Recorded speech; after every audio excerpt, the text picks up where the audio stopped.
Bienvenue sur la chaîne. Ici, on parle de l'actualité camerounaise, l'actualité africaine et du reste du monde. Ces gens que vous voyez dans l'eau ne sont pas des pêcheurs, encore moins des nageurs. Ils ont improvisé une pêche assez atypique, des bouteilles de bière tombées en masse dans cette rivière, appelée Anga, au lieu dit descente entre Maïtu-Bité.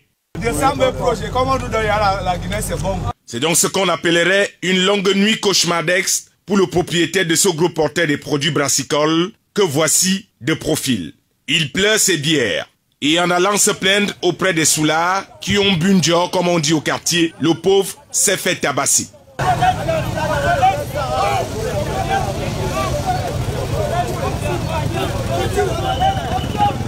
L'homme pleure donc doublement ses bières et les coups de poing qu'il a reçus pour rien. Son camion transportait plus d'une centaine de casiers de bière pour livraison dans la région de l'Est. Mais le pont de la rivière Anga lui a dit qu'il n'est pas bon que les voisins boivent d'abord avant les propriétaires. Selon les témoignages recueillis sur place, il était 3h15 lorsqu'un bruit assourdissant a retenti dans les oreilles de plusieurs buveurs endormis dans les quartiers environnants. Ils se sont réveillés pour faire leur prière matinale avec des canettes et les bouteilles de bière en pagaille.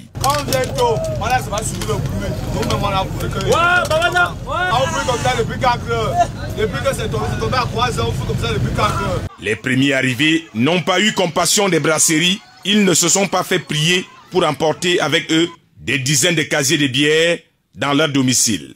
Et quand on dit tout le temps qu'un peu de sommeil et la pauvreté vous surprendra. Voilà enfin le vieil adage qui dit que le bonheur appartient à ceux qui se réveillent tôt. Regardez par vous-même comment la vie est belle pour les lèvres tôt. C'est encore bon, c'est encore bon. La vie est beau. Quel beau lieu. Le malheur n'est pas toujours le bonheur des autres. Voilà. Parce que ce n'est pas nous qui avons créé. Et ce n'est pas aujourd'hui que ça a commencé. Bref, c'est l'état de la route. C'est Noël avant l'heure. Ces chanceux ironisent en disant qu'ils n'achèteront plus aucune bière au bar avant au moins 3 mois. À côté de ceux qui prient pour que les camions des brasseries se renversent davantage en cet endroit, il y en a qui veulent le progrès social. C'est lui qui nécessite au préalable la construction et l'entretien des routes.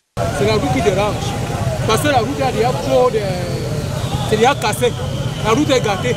Après les gens qui réparent les routes. Oui, parce qu'aujourd'hui on peut peut-être rire, boire et saouler, peut-être parce qu'il n'y a pas eu de mort. L'accident s'est produit à 3h du matin, imaginons dans le pire des cas à 7h, à l'heure où les enfants vont à l'école.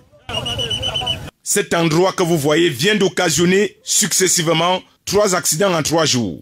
Et selon les hommes compliqués, ce serait la faute d'un serpent bois qui serait bien installé au bas du pont et qui de temps en temps avale les roues des véhicules. Ceux qui disent qu'il y a le serpent, c'est ceux qui ont les yeux. Bon, une personne comme moi n'a pas de yeux pour voir le serpent.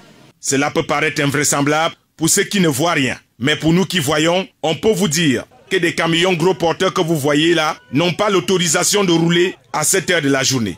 Il leur est formellement interdit de se pavaner dans des axes urbains entre 5h et 22h. Regardez comment ils prennent désormais les lois comme des loisirs et ne font qu'à leur tête sous la barbe du législateur. Concernant le mauvais état de route, nous sommes désormais fatigués de rappeler aux responsables en charge de ces questions de faire enfin leur travail. Ils nous disent tout le temps, le grand reportage à bois et les détournements des deniers publics passent. Le Cameroun est formidable, comme qui dirait, vivons seulement.